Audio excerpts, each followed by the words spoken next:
የሰራዊት ጌታ ጌታችን መድኃኒታችን ኢየሱስ ክርስቶስ ሆይ በሐዋርያት ጉባኤ መካከል የተገኘች ወላዲተ አምላክ ድንግል ማርያም በጉባኤያችን መካከል ትገኝልን ዘንድ ያንተ ቅዱስ ፈቃድ አይለየን። አበው ካህናት፣ ሊቃውንተ ቤተ ክርስቲያን፣ ወንድሞች ዲያቆናት፣ መምህራን፣ ዘማሪያን፣ በዚህ ቅዱስ ስፍራ የተሰበሰባችሁ የእግዚአብሔር ቤተሰቦች ሁላችሁ በኃያሉ በልዑል እግዚአብሔር ፍጹም የሰላምታ ቃል ሰላም እላችኋለሁ። እንደምን አመሻችሁ? እንደምን አመሻችሁ? አሜን። መመስገን የባህሪ ገንዘቡ የሆነ የሰራዊት ጌታ ቅዱስ እግዚአብሔር ስሙ ዛሬም ዘውትር ለዘላለም የተመሰገነ ይሁን።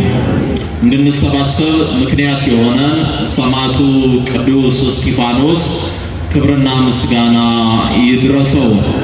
ወራትን በወራት ዓመታትን በዓመታት እየደረበ በሚሰጠን በእያንዳንዱ ቀን የማይሰፈርና የማይቆጠር የእግዚአብሔርን ምሕረት ቸርነት በሕይወታችን እናይ ዘንድ በይቅርታ የጎበኘን አምላካችን እግዚአብሔር ስሙ ለዘላለም የተመሰገነ ይሁን። ባለችን ጥቂት ደቂቃ አበው ካስተማሩት አበው ከተረጎሙት ከእግዚአብሔር ቃል ላይ ጥቂት እንዳንጨምር እንዳንቀንስ የአባቶቻችን አምላክ እግዚአብሔር መንፈስ ቅዱስ አንደበቶቻችንን ሁሉ ይቆጣጠርልን። የምንማማርበት የመጽሐፍ ቃል የተተወ አባት ይላል። ሁላችንም አብረን እንላለን። ቃሉን እንዳትረሱት። የተተወ በሉ፣ ድገሙት። የተተወ አባት። ምን ያህል አባት? አዎ፣ የተተወ አባት በሚል ቃል እንማማራለን። ለትምህርታችን መነሻ የሚሆነን የመጽሐፍ ቅዱስ ክፍል ክርስቶስ ኢየሱስ ከኃጢአተኞች ከቀራጮች በዚህ ዓለም ሰዎች ራሳቸው ኃጢአት ከሰሩ በኋላ ለሰሩት ኃጢአት ስያሜ ሰጥተው በአንድ አካባቢ በአንድ ኃጢአት ውስጥ ያሉ ሰዎችን እጅ በሚጠቋቆሙበት ዘመን ራሱ እጅ ከተጠቆመባቸው ኃጢአተኞች ጋር አብሮ ስለዋለ ይህ ሰው እንዴት ከፈሪሳውያን ከቀራጮች ከሻጮች ከለዋጮች ከወንበዴዎች ከኃጢአተኞች ጋር እንዴት ይውላል የሚል ወቀሳ በክርስቶስ ኢየሱስ ላይ ስለተነሳበት በዙሪያው ላሉ ሰዎች ሁሉ አንድ ምሳሌ የመሰለበትን የመጽሐፍ ቅዱስ ክፍል እናነሳለን። በዚህ በዘመነ ክረምት ሰዎች እንዲማሩት ወይም ሰዎች እንዲገነዘቡት ከሚፈለጉ ቅዱሳት መጻሕፍት መካከል አንዱ የሉቃስ ወንጌል ነው።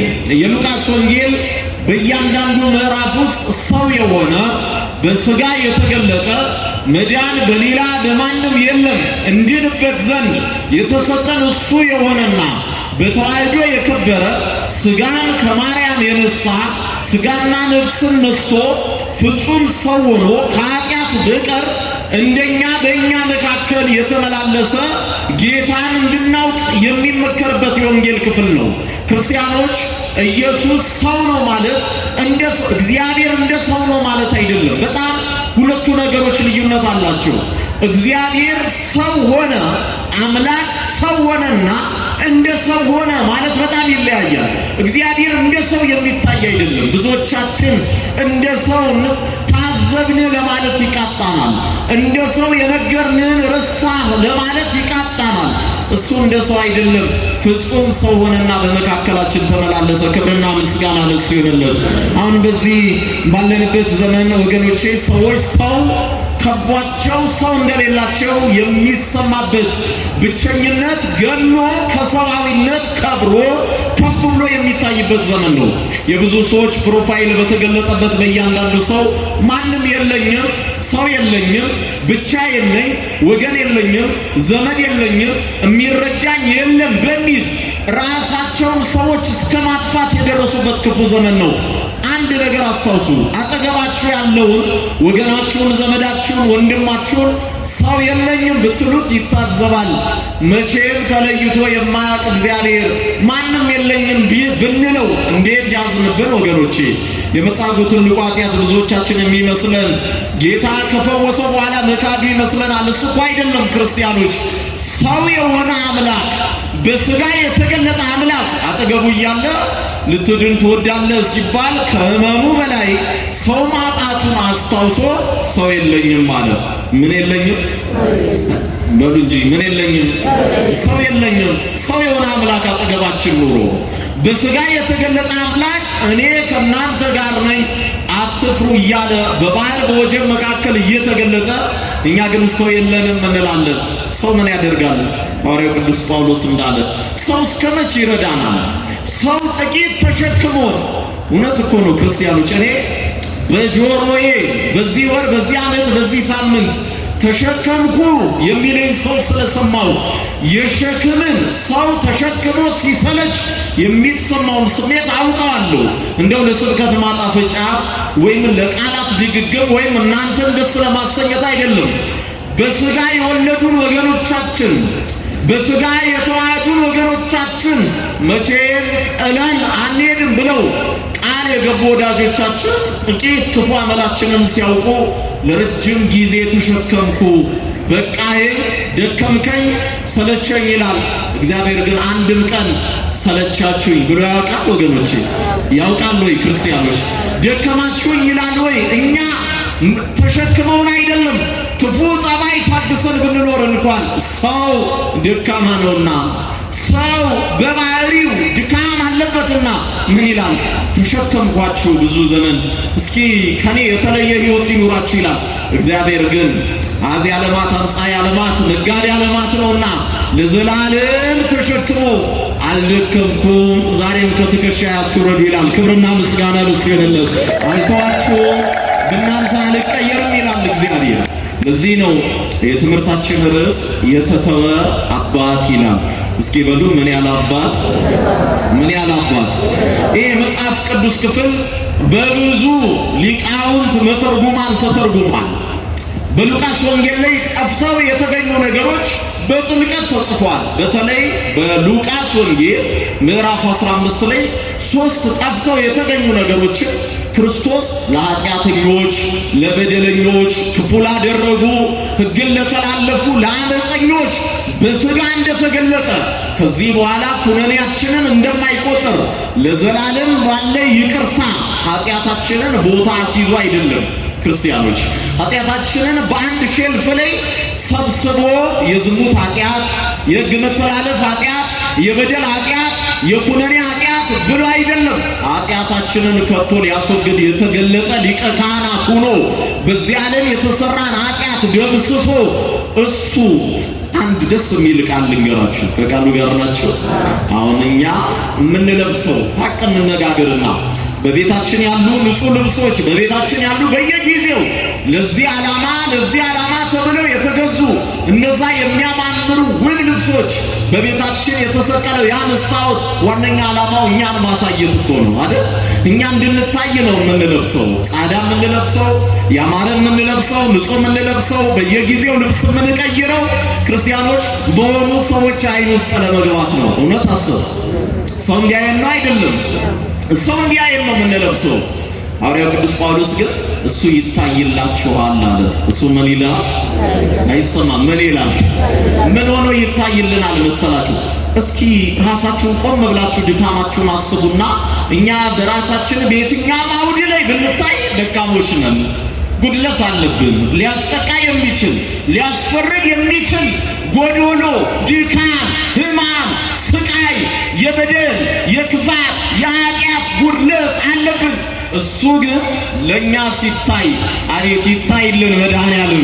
ወገኖቼ በኃጢአታችን መካከል ቆሞ እነዚህ ዘይቀውም ሎሙ ለካህናት ዘይቀውም ሎሙ ለቅዱሳን እግዚአብሔር በተከላት በቅዱሳን በደብተራ ድንኳን ፊት ለቅዱሳን የሚቆምላቸው እሱ ኢየሱስ ክርስቶስ ነው እንዳለ አባ ጊዮርጊስ ዘጋስጫ ለድካማችን ይታይልንና ወገኖቼ ናቸው። ስጋ ከነሱ ነስቻለሁ የኔ ወገኖች ናቸው። ክብርና ምስጋና ለስም አጠራሩ ይለለት። ድካማ እንደሆነ አውቆ ድካም እንዳለብን ኃጢአተኞች በደለኞች እንደሆነ አውቆ የሚታይ ጌታ እግዚአብሔር እንደቀረበልን እናውቅ ይገባል። ለዚህ በዚህ በሉቃስ ወንጌል ላይ እግዚአብሔር መቼም እንደማይቀየር እንደማይተወን በእኛ ላይ ተስፋ እንደማይቆርጥ የሚያሳይ የመጽሐፍ ቅዱስ ክፍል ነው። በጣም በተለይ በ1666 ዘ ሪተርን ኦፍ ዘ ፕሮዲጋል ሰን የሚል በጣም የተሳለ ብዙ ሰዎች ቤት ውስጥ ተሰቅሎ የሚታይ አንድ ረጅምና አጭር የሴትና የወንድ እጅ ያለው የጌታን ምሳሌ የሚመስል ስዕል አለ። ምናልባት ስዕሉን በተለያየ ማህበራዊ ሚዲያ ላይ ልታዩት ትችላላችሁ። ይሄ መጽሐፍ ቅዱስ ክፍል በቀጥታ ብዙ መተርጉማን እግዚአብሔር ለሰው ልጆች ያለውን ፍቅር በጥልቀት የሚያሳይ ነው። ማን ለሰው ልጆች? እህቶቼ ይሰማል? ማን ለሰው ልጆች? እግዚአብሔር ለሰው ልጆች ያለውን ጥልቅ ፍቅር የሚያሳይ የመጽሐፍ ቅዱስ ክፍል ነው። እዛ የመጽሐፍ ቅዱስ ክፍል ላይ ብዙ ሰዎች ሲጠቅሱ በስህተት ይህንን የመጽሐፍ ቅዱስ ክፍል ስለ አንድ አባትና ስለ አንድ ልጅ ብቻ ይጠቅሳሉ። መጽሐፉ ግን ገና ሲጀምር በሉቃስ ወንጌል ምዕራፍ 15 ላይ ሁለት ልጆች ያሉት አንድ ባለጸጋ አባት ነበረ ይላል። ምን ነበረ? ስንት ልጆች ያሉት? ሁለት ልጆች ያሉት አንድ ባለጸጋ አባት ነበረ ይላል ክርስቲያኖች። እና ይህ ባለጸጋ ከመጽሐፉ ታሪካዊ ይዘት አንጻር ስንረዳው በእድሜ ትልቅ እንደሆነ በማህበረሰቡ ዘንድ የተከበረ እንደሆነ ምንም ጥርጥር የለውም። ሁለተኛ ሀብቱ ወሰንና ድንበር የለውም። ብዙ አገልጋይ ባሪያዎች ያሉት ጌታ ነው፣ ገዢ ነው። ስለዚህ ይህ ሰው በመልካም አኗኗር፣ በመወደድ አኗኗር፣ በፍቅር አኗኗር ባሪያዎቹን ተንከባክቦ በመያዝ አኗኗር ኑሮ ከጥቂት ጊዜ በኋላ ያለውን ንብረት ለሁለቱ ልጆቹ አውርሶ ጋቢውን ደርቦ እግሩን እየታጠበ እግሩን እየታሸ በልጆቹ እንክብካቤ ውስጥ መኖር የሚገባ አባት ነበረ። አንድም ቀን ልጆቼ ምንም እንዳይጎልባቸው ብሎ ያለውን ሁሉ ለልጆቹ ሲያፈስ የነበረ የታመነ አባት ነው።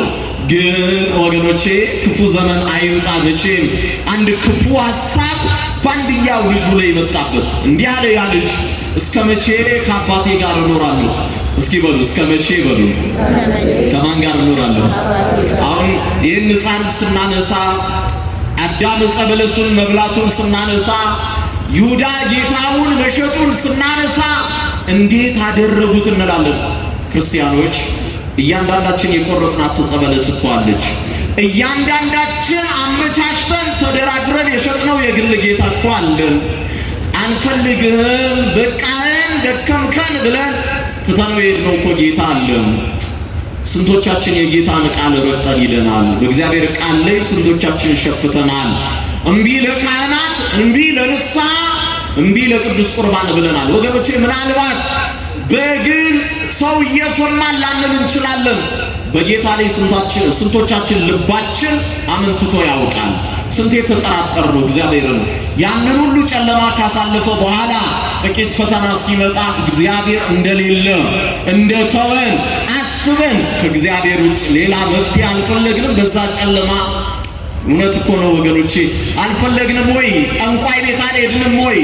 በዘመዶቻችን አልተመካንም ወይ? እኔ አለው እያለ እግዚአብሔር ለሐዋርያቱ ምንም ምርኩዝ እንኳን አትያዙ፣ ለምን ድል ቢያደርጉ በምርኩዛችን ድል አደረግን እንዳይሉ፣ እኔ መደገፊያ ምርኩዝ ነኝ፣ ምንም ምርኩዝ አትያዙ፣ ኪስ አይኑራችሁ፣ በገንዘባችን ድል አደረጋችሁ እንዳትሉ፣ እኔ ገንዘብ ነኝ ያለ ጌታ እያለን ከኛ ጋር እያለ ስንቶቻችን ጥለነው ሄድን።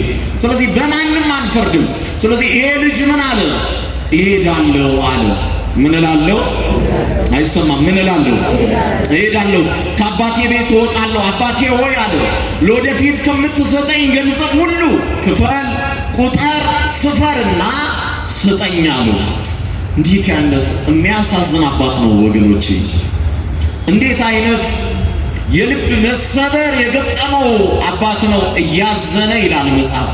ለምንድን ነው ያዘነው? ለገንዘቡ፣ ለንብረቱ፣ ለሚሰጠው ሀብት አይደለም። የአባት ለዘላለም ይዞት አይኖርም። ሊያወርስ የታመነ አባት ነው። ግን ምን አለ?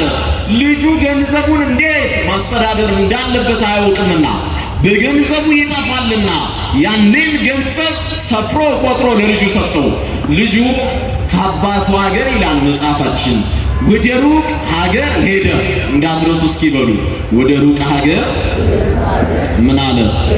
ምን አለ? ሄደ። አሁን በአንዴ ወደ ሩቅ ሀገር መሄድ አይቻልም። መጀመሪያ ልጁ ከአባቱ እቅፍ ነው የሚወርደው። ቀጥሎ ከአባቱ ቤት ነው የሚወጣው። ቀጥሎ ወደ ሌላ ሀገር መሄድ የሚባል ሶስተኛ ደረጃ ላይ ደረሰ። ሩቅ ሀገር ሄደ። ሩቅ ሀገር ማለት አዲስ ሀገር ነው። የአዲስ ሀገር ደግሞ አዲስ ቋንቋ አለበት፣ አዲስ የኑሮ ስርዓት አለበት፣ አዲስ ባህል አለበት። ገንዘብ ስላለው በዛ ሀገር ያሉ ሰዎች ደግሞ ገንዘብ ወዳጆች ስለሆኑ ገንዘብን የሰውነት መለኪያ ስለሚያደርጉ ክርስቲያኖች በጣም ብዙዎቻችን በቁመና በተክለ ሰውነት በውበት በገንዘብ በስልጣን በዘር እንወዳጃለን። ያ ወዳጅነት ከንቱ ነው፣ እንደ ጥላ የሚያልፍ ነው። ክርስቲያኖች አንድ መለኪያ አለ። ያ መለኪያ ሰው እንደሆነ አውቆ መውደድ ነው። አሁን እኮ ከክርስትና መለኪያ ወርደን ሰውነት እኮ ነው ያነሰው። ሰው መሆን እኮ ነው የከበደን። እንደ መልአክ የመኖር ጥበብን እግዚአብሔር አድሎ መልአክ መሆን አይደለም ከሰውነት ወረድን። እንድንመለስ ማን ይርዳል? ማን ይርዳን? ወገኖቼ እግዚአብሔር በቸርነቱ ይርዳል። ስለዚህ ይሄ ልጅ ከሩቅ አገር ሰዎች ጋር በአዲስ ቋንቋ ተነጋግሮ ገንዘቡን ሁሉ በዝሙት በኃጢአት በበደል ጨርሶ ገንዘብ ሲያልቅ ሰው ወደ ራሱ መመልከት ይጀምራል። ራሱ ላይ ያለውን ነገር ይጥላል። ማንም ወዳጅ ሲያጣ ልብሱ ሲያልቅ የልጅነት መልኩ ጠረኑ ወዙ ሁሉ ነገር ሲቀየር በአንድ ክፉ ጌታ በአንድ ክፉ ገዢ ቤት ተቀጥሮ መስራት ጀመረ። በዚህ ዓለም ያሉ ገዢዎች ደግሞ እንደኛ አባት ሩሮዎች አይደሉም። በዚህ ዓለም ያሉ አስተዳዳሪዎች ደግሞ አምሳይ ዓለማት መጋቢ ዓለማት እንደሆነው እንደ እግዚአብሔር የሚራሩ አይደሉም። ስለዚህ ጨከነበት። የሚበላው የሚጠጣው የሚለብሰውን ሁሉ ነጠቀው። እንስሳት ከሚበሉት ተመኘ ይላል። አያችሁ፣ በአባቱ ቤት ማዕድ ይትረፈረፋል። ከማዕዴ ትበሉ ዘንድ ያለ ጌታ ነዋ። አደልኳችሁ ያለ ጌታ ነዋ። እሱን ጥሎ ወጥቶ ሰው ከሚበላው፣ እስኪ በሉ ምን ከሚበላው? ሰው ከሚበላው አቶ እንስሳት የሚበሉትን ተመኘ። መች ተመቸን ክርስቲያኖች ከጌታ ኮብልለን? ምንድነው ያገኘነው ትርፍ? ከወንጌል ርቀን ከንስሐ ከቅዱስ ቁርባን ከቤተ ክርስቲያን ከመዝሙሩ ከአገልግሎቱ ከመንፈሳዊ ሕይወት ርቀን ምንድነው እስኪ ያገኘነው ትርፋችን ቢመዘን? ግን እንደዚህ ሆኖ አንድ ደስ የሚል ነገር እኮ አለ። ለጌታ እናስፈልገዋለን። ክብር ለአምላካችን ለእግዚአብሔር ይሁን። እስኪ በሉ ለማን እናስፈልገዋለን? ማንም አይፈልገንም። እውነት አሰት የሚፈልገን አለ ወገኖቼ። ለዘላለም ግድ የለም። ደካሞች ናችሁ፣ አዎ። ብር የላችሁም፣ አዎ። ጤና የላችሁም፣ አዎ። የሚታይ ጽድቅ የላችሁም፣ አዎ። እኔ እፈልጋችኋለሁ የሚል አለ ወይ? አብረውን አሁን ያሉ ሰዎች ጥቂት አመላችን ቢከፋ ይታገሱናል ወይ? እንደ ተሸከሙን ተሰምቷቸው ጥለውን አይሄዱም ወይ? ለነሱ ብለን እኮ ነው ጌታን የተውነው። ለነሱ እንዲህ ጥለውን እንደሚሄዱ ልናውቅ ይገባል። ጥሎ የማይሄደው ማን ብቻ ነው? የማይቀየር ማን ብቻ ነው? ደከመኝ ማይል ማን ብቻ ነው? እሱ ላይ ነው የተቀየርነው። እኛ እኮ ኃጢአት የሚባለው ይሄ ነው። በደል ከበደልን ማንንም አይደለም የበደልነው። ቅድሚያ የሰጠናቸው ይኸው ህመም፣ ቁስል ሰው ራሱን ላጥፋ ብሎ በዚህ ዘመን በራሱ እንዲወስን ያደረገው ሁሉን የተወለደ ሰው ጥሎት የሄደ ቀን ነው። ሁሉን ትተንለት እኮ አይደለም፣ ጥቂት ቀርበ ነው። እኔ አልተዋችሁም እጁን እያሳየ አላያችሁም? ለጴጥሮስ ጴጥሮስ ሆይ ልጆቼ ሆይ የምትበሉት አገኛችሁ ወይ? እኔ እኮ ነኝ በባህር ላይ መራመደው የሚል ማን ብቻ ነው? እግዚአብሔር እኮ ነው ወገኖቼ። ክብርና ምስጋና ለስም አጠራሩ ይመለትና የማይቀየር አንዴ ከወደደ ለዘላለም ለጥቂት ጊዜ አይደለም፣ እስከሆነ ጊዜ አይደለም፣ ይህ በመቀየር ተስፋ ውስጥ አይደለም። ግድ የለም መልኬ ናቸው፣ ግድ የለም ልጆቼ ናቸው የሚል እግዚአብሔር ብቻ ነው። ቅድሚያ ለሱ ልንሰጥ የሚገባ ለዚህ ነው። በጣም ሰዓታችንን ለመጠቀም ያህል ይሄ ልጅ እንስሳት ከሚበሉት በተመኘ ሰዓት በአእምሮ አንድ ነገር ትዝ አለው። እንዲህ አለ፣ እኔ እኮ አባት አለኝ። እስኪ በሉ ምን አለኝ? ምን አለን ወገኖች? እኔ እኮ አባት አለኝ። አባቴ ደግሞ ባህሪው በዚህ ዓለም እንዳሉ ገዢዎች አይደለም። ደስ አይልም ክርስቲያኖች? በዚህ ዓለም ያሉ ገዢዎች ክፉዎች ናቸው፣ የማይራሩ ናቸው፣ ጨካኞች ናቸው። እኔ እዛ ሩቅ አገር ያለ አባቴ ሂጄ ብዙ ነገር በድያለሁ፣ ትቼአለሁ። አንተ ተሸክመ እያኖርከኝ ከትከሻ ወርጄ ፈርጥጬ ጠፍቻለሁ። የሰጠኝን ገንዘብ አባክኛለሁ። አሁን የሚሳም ጉንጭ የለኝም፣ ሰው የሚቀርበው ጠረን የለኝም። ግን አንተ ትሻለኛለህ። እግዚአብሔርን በንስሐ እንዲበሉት አንተ በሉት ምን ትለኛለህ? ትሻለኛለህ። እግዚአብሔር ወይ አንተ ትሻለኛለህ። አንተ አትቀየርብኝም፣ አንተ አትንቀኝም። ስለዚህ ወደ አባቴ እመለሳለሁ ብሎ መመለስ ጀመረ። መመለሱ እንዲቀላል አይደለም። ያሸዋው ግለት አለ፣ ሐሩሩ አጥሩ አለ። ግን በዛ ሁሉ መከራ የተመለሰ ወደ አባቱ ሀገር የመጣው ልጅ ማንም እንደ ድሮ አቅፎ አይስመውም፣ ማንም አይንከባከበውም፣ ማንም አይደግፈውም፣ ማንም አይጠብቀውም። ግን ሁሉ እያዩት የሚያልፈው ልብሱ ያለቀበት፣ መልኩ የጠፋበት፣ ጠረኑ የተቀየረበት፣ ወዙ የተቀየረበት ያ ልጅ አዲስ የተበላሸ የተጨራመተ ማንነት ይዞ መጣ። ግን ወገኖቼ ይሄ በቤቱ ቁጭ ብሎ መጦር የሚገባው አባት ልጄ በሩቅ ሀገር ሄዷልና፣ ልጄ ትቶኛልና፣ ልጄ ምን ብሎኛልና? ምን ብሎኛልና? ልጄ ትቶኛልና። እንዴት ደስ ይላል! ግን ለማርያም ልጄ ትቶኛልና አይመጣም አላለም። የሚያልፍ የሚያገድመውን ሁሉ በር ላይ ቁጭ ብሎ ምናልባት ልጄ ይሄ ይሆን እያለ ልጁን በተስፋ ይጠብቃል። ክርስቲያኖች ጥቂት ኃጢአት ሰርተን በድለን ክፉ አድርገን ቅዱሳት መጻሕፍትን ማየት እንሳቀቃለን። ቅዱሳት ስዕላትን ማየት እንሳቀቃለን። ካህናትን መሳለም እንሳቀቃለን። ወደ ቤተ ክርስቲያን ወጥተን መሳለም እንሳቀቃለን። ምን ማለት ነው? እኛ በራሳችን ተስፋ ቆርጠናል። እግዚአብሔር ግን ዛሬም ልጆቼ ይመጣሉ ብሎ ይጠብቀናል። ዛሬም እኛንን በሱ ተስፋ የቆረጥን እኮ በሚገርም ሁኔታ በተቃራኒው እሱ በእኛ ተስፋ ሊቆርጥ ሲገባው እኛ ተስፋ ቆርጠናል፣ አይምረንም ብለናል። እሱ ግን ዛሬ እጁን ዘርግቶ እነዚህ ልጆቼ ናቸው ይላል። ክብርና ምስጋና ለስም አጠራሩ ይሁንለት። እስክንመጣ እስክንመለስ ወደ ፍቅር ወደ ንስሐ ወደ ይቅርታ እስክንመጣ ድረስ በር ላይ ቁጭ ብሎ ይጠብቃል። አሁን በግቢው ገብቷል፣ በሀገሩ ገብቷል፣ በአባቱ ቤት ገብቷል። በአባቱ ግዛት ውስጥ ነው ያለው።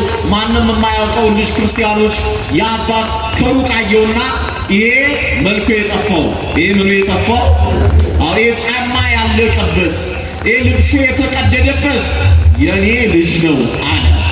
እግዚአብሔር አለ አንተ ልጄ ነህ ዛሬ ወለድኩ ብሎ መዝሙረኛው ዳዊት እንደተናገረ ይሄ የኔ ልጅ ነው አለ።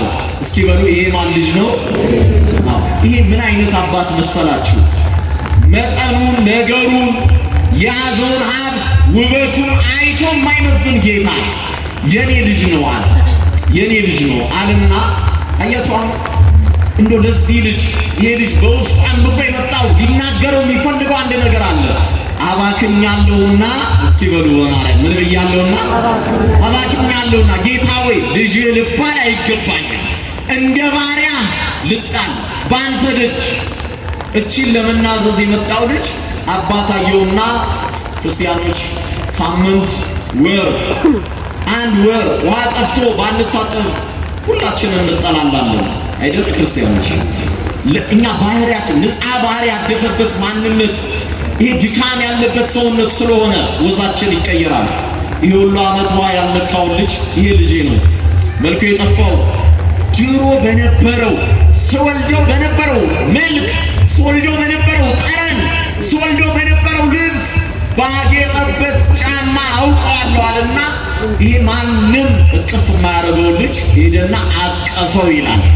ምን አደረገው? አቀፈው። እስኪ በሉ ምን አደረገው? አቀፈው። ማቀፍ ይገርማችኋል። አንገቱን ስር ሳመው ይላል። ምን አደረገው? ክርስቲያኖች አንገቱ ስር ምን አደረገው? እንዴ ይሄ እኮ በአዲስ ኪዳን ያገኘነውን የፍቅር ጥግ የሚያሳይ እኮ ነው። ይሄ እኮ እግዚአብሔር በአንድ ልጁ በኢየሱስ ክርስቶስ በኩል እንዴት እንደወደደ የምንረዳበት እኮ ነው። እግዚአብሔር በልጁ በክርስቶስ ሞት በኩል ዓለምን እንዴት እንዳፈቀረ እንዴት ይሄን እየሰማን ለኃጢአት ተላልፈን እንሰጥ ወገኖቼ? እንዴት ይሄን እያነበብን በጌታ ላይ እንዴት አመጽና ምስ ክርስቲያኖች? እግዚአብሔር አስተዋይ ልቦና ያድለን። አቀፈውና አንገቱ ስር ምን አደረገው? ሳመው። ማንም ሊሰጠው አይችልም። አባቱ የሚመስል ልጅ እኮ ቤት ውስጥ አለ። አባቱ የለበሰው ልብስ የለበሰ ያላባከነ ግን እጁን ጥፍጥፍ አድርጎ ነው የሚቆመው። ማንም አያቅፍም። ኃጢአተኛው ናችሁ። አንዴ ስም ወጥቶላችሁ ከቤተ ክርስቲያን ጠፍታችሁ ከክርስትናው ርቃችሁ ዳግም ብትመጡ እቺ ሌባዋ ይሄ ዘማው ነው የምንባለው። ጌታ ግን በአዲስ ስም ልጆቼ ይለናል። ክብርና ምስጋና ለስም አጠራሩ ይሁንለት። በአዲሱ ስማችን ያውቀናል። እንዲያደረገ ሁሉን ያባከነ ልጅ የተሰጠውን ስጦታ እንመልከትና ትምህርታችንን እንጠቀልላለን። ይህ ልጅ አባክኖ መጥቶ መጀመሪያ የተሰጠው መሳም ነው። አንገቱ ስር ሳመው እና በዚህ ከተማ ደስታ ይሁን ማንም እንዳያዝን ጠፍቶ የነበረው ልጄ ተገኝቷል። ጠፍቶ የነበረው ልጄ ምን ብሎ ተገኝቷል። ይሄ ቃል አንድ ከተተወ ሰው አይጠበቅም፣ ከተተወ አባት አይጠበቅም። ግን ይሄ የተተወ አባት ትተኛል ብሎ አላኮረፈም። ምን አደረገው? ይሄ ልጄ ነው አለ። አቀፈ፣ ሳመውና እስኪ ፍሪዳ ረዱለት አለ። ምን ረዱለት? ፍሪዳ ረዱለት ወይ እንደባልቁለት እና ከፍ ባለ ዙፋን ይቀመጥ። ከዛ ለሰውነቱ ልብስ አልብሱት፣ ለእግሩ የሚጫማው ጫማ አልብሱት፣ ከዛ ለጣቱ ቀለበት አድርጉለት አለ። እስኪ በሉ ለምኑ ቀለበት? ለጣቱ። እነዚህ ነገሮች ብቻ ጌታ ጠፍቶ ለመጣው ልጅ የሰጠውን ስጦታ ብቻ እንመልከትና ትምህርታችንን እንጠቅልል። የመጀመሪያ መሳም ማለት እስትንፋሱን ለገሰው። እስኪ በሉ ምኑን ለገሰው? አዳም ከምድር አፈር እግዚአብሔር አበጀው የሕይወትን እስትንፋስ በአፍንጫው እፍ አለበት። አዳምም ሕያው ሰው ሆነ የሚለው እቺ የጸጋን ክብር በበደለ ጊዜ ጸጋ ሁሉ ተገፈፈበት፣ የባህሪ ጉስቁልና ገጠመው። አዳም ሁለት ነገር አስተናግዷል። የመጀመሪያው የባህሪ መጎሳቆል ነው። ባህሪ አይጠፋም፣ ጸጋ ግን ተገፈፈ። ጸጋ ቢስ ሆነ። በጸጋ ያገኛቸው የገዢነት ስልጣን ሁሉ ተነጠቀ። እሾ የሚወጋው አሜኬላ የሚወጋው እባብ የሚነክሰው እጅፍ ጉድፍ የሚስማማው ያለ ፈቃዱ የሚሞት ሰላሙን የሚያጣ እንግዳነት ስሜት የሚሰማው ነው። እነዚህ ነገሮች ለሁለት ስንከፍላቸው የባህሪ ጉስቁልናና የጸጋ መገፈፍ ይባላል። ታዲያ ክርስቶስ ኢየሱስ ይህችን እፍታ ይህችን እስትንፋስ እንዴት መለሰ ስንል በዚህ ዓለም ግብረ ዘወሀብከኒ ፈጸምኩ የሰጠኝን ሥራ ሁሉ ፈጸምኩ ብሎ በቀራንዮ መስቀል ላይ ተሰቅሎ ሥጋውን ቆርሶ ደሙን አፍሶ እንቁ ብሉ እንቁ ጠጡ ብሎ ከሰጠን በኋላ ሞቶ በሦስተኛው ቀን ሞትን ድል አድርጎ ተነስቶ ለደቀ መዛሙርቱ 40 ቀን ከተገለጠላቸው በኋላ ወደ አባቱ ወደ አብ ሲያርግ በዘባነ ኪሩብ በየማነ አብ የሚቀመጥበት ጊዜ ሲደርስ ደቀ መዛሙርቱን ሰብስቦ እፍ እፍ አለባቸው አለ። ጸጋ ተመለሰልን፣ ክብር ተመለሰልን፣ ኃይል አገኘን። አሁን በስሙ ለእግዚእነ ኢየሱስ ክርስቶስ የጸጋ መትረፍረፍ ሆነልን። ክብርና ምስጋና ለአምላካችን ይሁን። ወደ መጀመሪያው ነገር ስንመለስ ክርስቲያኖች ይህንን እፍታ የእግዚአብሔር ጸጋ ነው። በቃ የሚያስፈልገን የእግዚአብሔር ጸጋ ነው። እስኪ በሉ ምንድነው? የማን ጸጋ ነው የሚያስፈልገን? በእምነት የተገለጠው በጽድቅ የተገለጠው እርቃኑን ተሰቅሎ ድካማችንን የሸፈነው የማን ጸጋ ያስፈልገናል? የማን ጸጋ ይረዳናል? የእግዚአብሔር ጸጋ። ለከሌ ለከሊት ሳይሆን ለሁላችን የተሰጠን የማን ጸጋ? የእግዚአብሔር ጸጋ። ይህ ልጅ ፍሪዳ አረጉለት ወይም ደባልቁለት። ቅዱስ ቁርባን እኮ ነው ጠፍተው ለመጡ የሚሰጥ። አምልጠን በቃን ብለን በዓለም ደክመን ስንመጣ ቤተ ክርስቲያን ሌላ መስዋዕት አታቀርብም። ለዚህ ነው አሌክሳንደር ሸመመን የተባለ አንድ የነገረ መለኮት ሊቅ፣ አንድ የነገረ መለኮት መምህር፣ አንድ ካህን በመሠዊያው ፊት የክርስቶስን ሥጋ ክፍ አድርጎ ሲማጸን ዓለምን ሁሉ ምንን ሁሉ ዓለምን ሁሉ ለክርስቶስ ለእግዚአብሔር መስዋዕት አድርጎ እያቀረበ እንደሆነ ሊሰማ ይገባል አለ። መታረቂያ ደም ተሰጠን። አሁን ይሄ መስመራችን ድንበራችን የክርስቶስ ደም መታረቂያ ነው አይደለም ከሚሉ ጋር ነው። ደሙ መታረቂያ ነው አይደለም? በኢትዮጵያ ኦርቶዶክስ ተዋሕዶ ቤተክርስቲያን ጥላ ውስጥ ናቸው አይደላችሁ?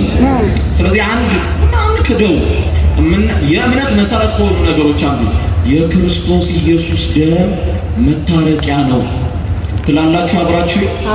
እስኪ በሉ የክርስቶስ በሉ ኢየሱስ ደም ምንድነው? አይሰማም። ምንድነው? እርሱ ደግሞ ሊቀ ካህናት ነው። በሉ እስኪ እርሱ ደግሞ በሉ ሊቀ ካህናት ነው። ይሄን ብለን ደግሞ አናበቃም እኮ በተካከለ ክብሩ ከአብና ከመንፈስ ቅዱስ ጋር ተወካፊ መስዋዕት ነው። መስዋዕትን የሚቀበል ነው። ክብርና ምስጋና ለስም አጠራሩ ይሆናል። ውዳሴ ማርያም እየደገመ ወአቅረበና በእግዚአብሔር አብ ወደ አባቱ ወደ አብ አቀረበን የሚል አንድ ምዕመን የክርስቶስ ደም መታረቂያ አይደለም ሊል አይችልም። ኃጢአትን ከቶ ሊያስወግድ የሚችል መስዋዕት እርሱ ክርስቶስ ኢየሱስ ነው። ደስ አይልም ወገኖቼ? የክርስቶስ ስም ደስ አይልም ወይ?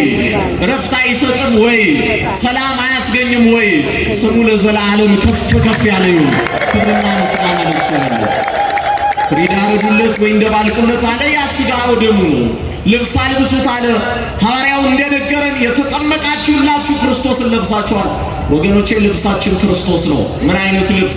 ኃጢአት ወደ ሰውነት የማያዘልቅ ልብሳችን፣ የምንመካበት ልብሳችን፣ በኦሪት በነቢያት ተፈትሎ በአዲስ የለበስነው አዲሱ ሸማ ክርስቶስ ኢየሱስ ነው። ብርድ የማያስመታው፣ ወገን የማያስናፍቀው፣ አንዴ ከለበስነው በኋላ ሌላ የማያስመኘው ልብስ ክርስቶስ ኢየሱስ ነው። ለዚህ ሶርያዊ ቅዱስ ኤፍሬም ምን ይላል መሰላችሁ? ክርስቶስ ኢየሱስ በዮርዳኖስ የክብር ልብስን አስቀመጠልን። ወደዛ ወርዶ የሚጠመቅ ሁሉ ያንን የጸጋና የክብር ልብስ ይለብሰዋል አለ። ልብስ ሆነን ጫማ አድርጉለት አለ። አንድ ጫማ የለበሰ ልጅ ክርስቲያኖች፣ አንድ ጫማ የለበሰ ልጅ እሾህ አይወጋው፣ እንቅፋት አይመታውም። እንዲሁ ወንጌል የተማረ ሰው መናፍቃን በአደባባይ ኢየሱስ በዚህ ያለ ቢሉት አይደነግጥም። ኢየሱስ በዚህ ያለ ቢሉት ሩጦ አይሄድም። ኢየሱስ የት እንዳለ እናውቃለን። እሱም በዚህ እንዳለ አብሮን እንዳለ ታቦር ዘዶር ከተባለች ከወላዲተ አምላክ ከድንግል ማርያም ጋር ከነቢያትና ከሐዋርያት ጋር ራሱ የሚሰዋ መስዋዕት፣ ራሱ ሊቀ ካህናት መስዋዕት አሳራጊ፣ ራሱ መስዋዕት ተቀባይ፣ መካከለኛ፣ አስታራቂ፣ የሚታረቁ ነው ከራሱ ጋር ያስታረቀው ጌታ በዚህ እንዳለ እናውቃለን። ከእሱ አይለየን መድኃኔዓለም። ክብርና ምስጋና ለእሱ ነው። የመጨረሻ ይሁን የተደረገለት ልጅ ጫማውን አርጎ ወንበር ተዘርግቶለት ልብስ ለብሶ ፍሪዳ ታርዶለት በልቶ ጠጥቶ ደስ ይበላችሁ ተብሎ የደስታ ዜና የተነገረለት ልጅ ግን አባት አንድ ነገር ስጋት ስላለው አንድ ነገር ለልጄ ስጡት አለ። ለጣቱ ቀለበት አድርጉለት። እስኪ በሉ ለጣቱ ምን አድርጉለት? ቀለበት አድርጉለት። ለምን መሰላችሁ? ጥሎ ቢሄድ እንኳን ጣቱ ላይ ያለው ቀለበት እኔ የሱ ነኝ እያለ ይሄ የተተው አባት እያችሁ ፍቅሩ ጥሎት ዳግም እንዳይሄድ እንዳይሸሸው ለልጄ ለጣቱ ቀለበት አድርጉለት። አሁን ቀለበት እጃችን ላይ አለ። ያ ቀለበት ኪዳን ነው። ኪዳኑ አዲስ ኪዳን ነው። የደም ኪዳን ነው። ጥለነው እንዳንሄድ እግዚአብሔር ይፈልጋል። እንዳንለይ፣ ከአውደ ምሕረቱ እንዳንርቅ፣ ከወንጌሉ ከኪዳኑ ከቅዳሴው ከንስሐው ከቅዱስ ቁርባኑ እንዳንርቅ ማን ይፈልጋል? ለማን እናስፈልገዋለን? ማንም። ታዲያ ጠላዋችሁ ቢሉን ፈገግ ብሎ ከማለፍ ውጭ አንፈልጋችሁም ቢሉን ስቆ ከማለፍ ውጭ እንዴት አልተበዛ ጠልተውንም አንፈልጋችሁም ብለውም ዛሬ አልከፋን ለምን እንደሆነ ግራ ይገባቸዋል። ዛሬ አልከፋን የማይጠላ ወዳጅ እግዚአብሔር ስላለ ነው። ዛሬ አልተናደድ ነው ጥሎ ማይሄድ የማይሰለች ወዳጅ እግዚአብሔር ጋር እንዳለን አውቀን እንጂ የነሱ ክፋት ሳያሳመመን ቀርቶ አይደለም።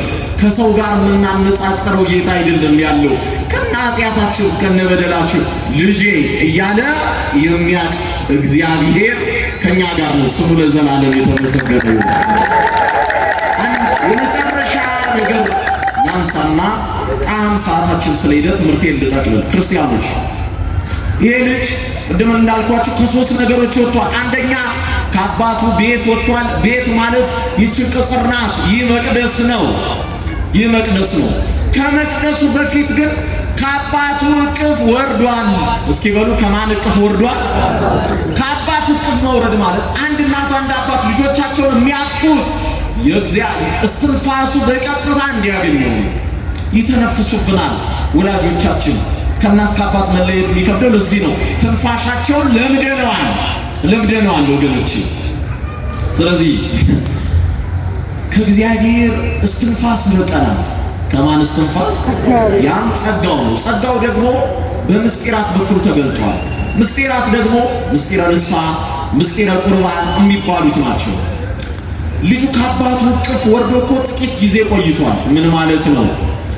ከምስጢራተ ቤተ ክርስቲያን ርቆ በቤተ ክርስቲያን ብቻ የት አለ ማለት ነው። ልጁ ምናልባት በሆኑ ጽሕፈት ቤት አዳራሾች ወይም በሆኑ ክፍሎች ውስጥ እያገለገለ ነው። ግን ከማን እቅፍ ወርዷል? ከአባቱ እቅፍ ወርዷል። አይቆርብም፣ ግን ከጉባኤ አይቀርም። አይቆርብም፣ ግን ያስቀድሳል። አይቆርብም፣ ግን ኪዳን ያደርሳል። ስለዚህ እስትንፋሱ ራቁ። ጥቂት ቆየና ከዚህ ቤት ብርቅስ በወጣስ አለ። ቤት የተባለው ቤተ ክርስቲያን ከመምጣት ራቀ፣ ከወንጌል ከጉባኤ ራቀ። ጥቂት ቆየና ከአባቱ ሀገር ሩቅ ሀገር ሄደ ማለት ሀገር ድንበር ነው። ሃይማኖታችን ነው ድንበራችን። ሃይማኖቱን ቀየረ። ይሄን ያህል ነው አባቱን የበደለው፣ ምንም ያላጎደለበትን አባቱ። ግን አባቱ ወገኖቼ ገና በልጅነት በ40 በ80 ልጁ ከአባቱ ሲወለድ ባለው መልክ ስለሚያውቅ የሚቆጣው በዛ በልጅነት መልክ ነው። በአዲሱ በተበላሸው በቆሸሸው በተቀዳደደው ሳይሆን ፍርዱ ገና በ40 እና በ80 ገና ሕፃን እያለ ባለው ያውቀዋልና ያ ሁሉ ነገር አጥፍቶ ሲመጣ ይሄ ልጄ ነው አለ። ይሄ ምኔ ነው አለ። አዎ። ስለዚህ ክርስቲያኖች ምናልባት ከምስጢረ ቁርባን ከምስጢረ ንስሐ ርቃችሁ በዚህ ቤተ ክርስቲያን ዝም ብላችሁ የምትመላለሱ የምትሆኑ እግዚአብሔር ይጠብቃችኋል። ማን ይጠብቀናል? ማን ይጠብቀናል? እስክንመጣ ይጠብቃል። ምናልባት ከቁርባን ከንስሐ ከካህናት አይደለም ከቤተ ክርስቲያን ርቃችሁ ውጭ ብትቆዩ ማን ይጠብቀናል? ማን በር ላይ ሆኖ ይጠብቃል? ማን በር ላይ ሆኖ በተስፋ በሩን ያያል? ማን መንገዱን እያየ ይጠብቃል? እግዚአብሔር። ምናልባት ደከመኝ ሰለቸኝ እስከ ሃይማኖት ቀይሬ ልሞክር ሌላ ቤተ እምነት ብሄድ ብላችሁ ሌላ ቦታ ብትሄዱ ማን ይጠብቃል? ማን ይታገሳል? ስለዚህ እንድንመለስ ማን ይርዳል? እግዚአብሔር አምላክ ወደ ተውነው ወደ ረሳነው ወደ አመጽንበት ግን የዘላለም ክብርና ሕይወት ወዳለበት ወደ ጌታ እቅፍ እንድንመለስ የአባቶቻችን አምላክ የሰራዊት ጌታ ቅዱስ እግዚአብሔር በቸርነቱ ይርዳን። ወስብሐት ለእግዚአብሔር።